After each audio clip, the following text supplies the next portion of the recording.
नमस्कार, दर्श न्यूज देख रहे हैं आप। मैं प्रीति दयाल आपके साथ। आखिरकार तमाम सियासी गहमा गहमी के बीच एनडीए में सीटों का बंटवारा हो ही गया, जिसको लेकर लगातार सवाल खड़े किए जा रहे थे, जिस पर हर किसी की निगाहें टिकी हुई थी, वह आखिरकार पूरा हुआ और बिहार एनडीए में सीटों का बंटवारा हो ही गया। लेकिन यहां पशुपति पारस के नेतृत्व वाले राष्ट्रीय लोक जनशक्ति पार्टी गुट को बड़ा झटका लगा है। बिहार एनडीए में उन्हें एक भी सीट नहीं दी गई है, लेकिन पशुपति पारस के भतीजे चिराग पासवान की लोक जनशक्ति रामविलास पार्टी को 5 सीटें देकर महत्व दिया गया है। बता दें कि लोजपा रामविलास वैशाली, हाजीपुर, समस्ती, खगड़िया और जमुई से चुनाव लड़ेगी। सीटों की सूची जारी होने के बाद पशुपति पारस के अगले कदम को लेकर के अटकलें तेज हो गई है। कई तरह के सवाल भी खड़े किए जा रहे हैं कि अब पशुपति पारस का अगला कदम क्या होगा। आखिरकार पशुपति पारस का प्लान बी क्या है? ऐसे तो माना जा रहा है कि केंद्रीय मंत्री पशुपति कुमार पारस जल्द ही मोदी कैबिनेट से इस्तीफा दे सकते हैं। बताया जा रहा है कि पशुपति पारस इस बात से भी नाराज हैं कि सीट शेयरिंग की घोषणा के पहले उनसे बात तक नहीं की गई। इधर सूत्रों की खबर को माने तो पशुपति पारस पार्टी के नेताओं से बात कर इस्तीफे पर 1 हफ्ते के अंदर फैसला ले सकते हैं। दरअसल बीजेपी महासचिव और बिहार प्रभारी विनोद तावड़े ने सीट बंटवारे की घोषणा की। सीट बंटवारे को लेकर हुए समझौते के तहत पूर्व मुख्यमंत्री जीतन राम मांझी के नेतृत्व वाले हिंदुस्तानी आवाम मोर्चा गया सीट से चुनाव लड़ेगी। वहीं पूर्व केंद्रीय मंत्री उपेंद्र कुशवाहा के नेतृत्व वाले राष्ट्रीय लोक मोर्चा को कारकट सीट दी गई है।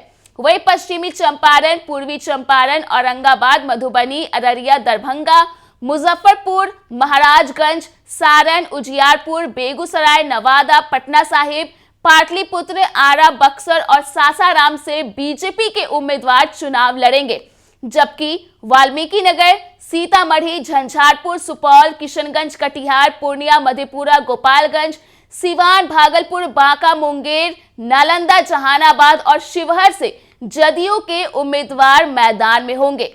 वही बात कर ले पशुपति पारस के प्लान बी की, तो शुक्रवार को केंद्रीय मंत्री पशुपति कुमार पारस ने कहा था कि वह हाजीपुर सीट से लोकसभा का चुनाव लड़ेंगे तो लड़ेंगे।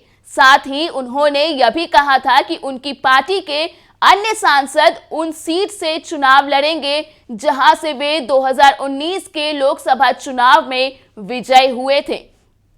इसके साथ ही पशुपति पारस ने अपने बी प्लान की ओर इशारा कर दिया था। अगर उनकी पार्टी को उचित सम्मान नहीं मिला तो वह एनडीए से बाहर निकल सकते हैं। बता दें कि साफ तौर पर उन्होंने कहा था कि उनकी पार्टी कहीं भी जाने के लिए स्वतंत्र है और उनके दरवाजे खुले हुए हैं। उन्होंने कहा था कि वह बिहार में एनडीए के आधिकारिक सीट बंटवारे की घोषणा का इंतजार करेंगे, उसके बाद ही कोई निर्णय लेंगे। ऐसे में अब जब बिहार एनडीए में सीटों का बंटवारा हो गया है तो पशुपति पारस अपना अगला कदम उठा सकते हैं। हालांकि सूत्रों के मुताबिक यह भी कहा जा रहा है कि सीट बंटवारे से पहले ही एनडीए में चिराग पासवान को मिल रही तवज्जो के चलते पशुपति पारस ने अपना प्लान बी एक्टिवेट कर दिया था।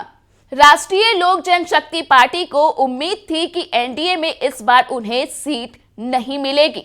वही सूत्रों की माने तो पशुपति पारस आरजेडी सुप्रीमो लालू प्रसाद यादव के संपर्क में है।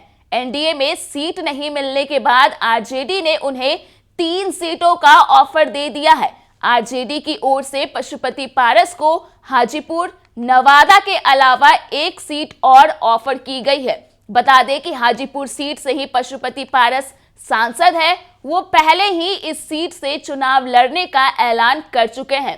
इधर सीट बंटवारे की घोषणा के बाद दिल्ली में पशुपति पारस के आवास पर देर शाम तक लोजपा के वरिष्ठ नेताओं की बैठक हुई।